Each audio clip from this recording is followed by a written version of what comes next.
You insert the key, you don't have to start it, you'll just go key on. The annoying ding will go for 3 seconds. Over here in your message center, you'll see driver door ajar because we have our door open. We'll click reset underneath the headlight switch.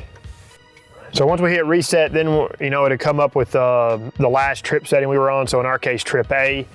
All right, so you'll click setup twice and it'll pop up oil life and it'll tell you a percent. Ours is 100%. Follow the on-screen instructions, hold reset equals new. So we'll just go ahead and hold reset. Oil life set to 100%. And then after that, you can key off and you're good to go. All your controls are gonna be on the steering wheel. Same message, driver door ajar, you'll click OK to get out of that. Depending on what mode you're in, you'll wanna arrow back all the way to the main menu. You'll come down to settings, vehicle, oil life reset.